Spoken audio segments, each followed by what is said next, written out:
wonder if there's some kind of hidden logic to life, like a set of rules that explains why things happen the way they do. Well, today, we're diving into a framework that says, yes, there is. It's a spiritual perspective on our existence that tries to tackle some of life's biggest questions. So, let's explore what that looks like. We throw around words like fate or karma all the time, don't we? We usually think of them as these mysterious, totally uncontrollable forces. But what if they're not so mysterious? What if they're just the results of a system, a set of spiritual laws that we can actually learn and understand? That's really the core question we're going to get into. All right, so to even get started with this, we've got to look at the foundational idea of this whole perspective. It all begins with a pretty simple but really profound premise about who, or maybe what, we truly are.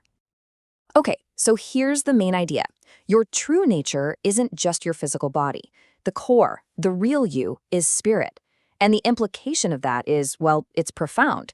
Because if you're fundamentally spirit, then literally everything you do, working at your desk, talking with your family, you name it, is a spiritual action, and it has spiritual consequences. Now, this idea completely challenges how most of us think about things. We tend to put our lives into these neat little boxes, right? You've got your spiritual life box over here with prayer, meditation, that kind of stuff. And then you've got this other, way bigger box for normal life, work, family, chores, hobbies. Well, according to this view, that whole separation is a big mistake. There's no wall. Every single thing we do echoes in a spiritual sense.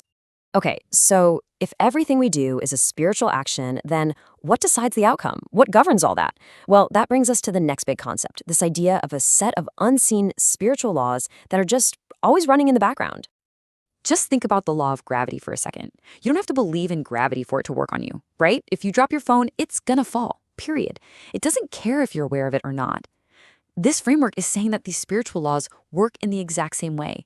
They're constant, they're automatic, and they affect us whether we pay attention to them or not. And here's where it all connects to things we already talk about. You know, when we mention things like karma or fate, or even getting a blessing, what we're actually describing from this point of view are just the natural, unavoidable results of our actions playing out according to these unbreakable laws. They're just different names for the same effects. So, given that these laws are supposedly out there, working all the time, the next logical question is, okay, so what do we do about it? Well, the answer, and the very first active step on this whole journey, is all about waking up a new kind of awareness. And this is a really important point. Becoming spiritually aware, that's not the end goal. It's not the finish line. Think of it more like the starting block. It's the key that unlocks the door to everything else. Because without that awareness of your own spiritual nature and the laws that are at play, you're basically just flying blind. You can't consciously navigate your own life. You can see how this path just builds on itself in a really logical way. It all kicks off with that first step, developing that initial awareness of who you are spiritually. Once you have that, you can start to see the spiritual laws actually working in your own life. And once you can see that, you can begin to truly get a handle on your higher purpose. It's a clear 1, 2, 3 progression. Okay, this is where this whole framework gets really practical. I mean, how does all this awareness actually help us make sense of the difficult, confusing, and honestly, the painful parts of life? So this is a pretty powerful and, let's be honest, a challenging quote from the source material. The idea that you can find justice and even love inside a painful experience, that's a radical shift for most of us. It's suggesting that suffering isn't just random, meaningless bad luck. And that leads us to the big, obvious question, right? How in the world can something that hurts so much be considered just or loving? It seems impossible. Well, this framework tries to answer that by looking at how our choices interact with those laws we've been talking about. So let's break this down. It's like you have two things happening at once. On one hand, you've got free will. That's your total freedom to choose what you think, say, and do. On the other hand, you've got these inviolable laws, the automatic, can't escape them consequences. Now, the solution isn't that one cancels out the other. It's that your free will choices decide which consequences you're going to get from within that unbreakable system. The justice part comes from the fact that the consequence is a perfect match for the action that caused it. So where does this path of awareness ultimately take you? What's the final destination of this journey? Let's take a look at what's described as the final stage of this whole process. According to this philosophy, after a long time of developing your awareness, of watching these laws work perfectly and justly over and over again, you eventually come to a conviction, a deep-seated feeling that this incredibly intricate, ordered system wasn't just some cosmic accident, that it had to be the work of a creator.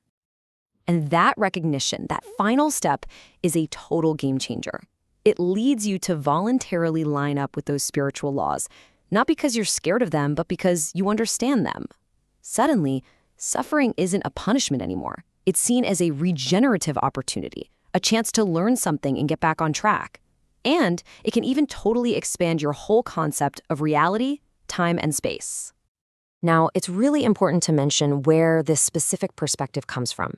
The ideas we've been talking about are drawn from interpretations of a work called The Grail Message by an author named Abdrashan.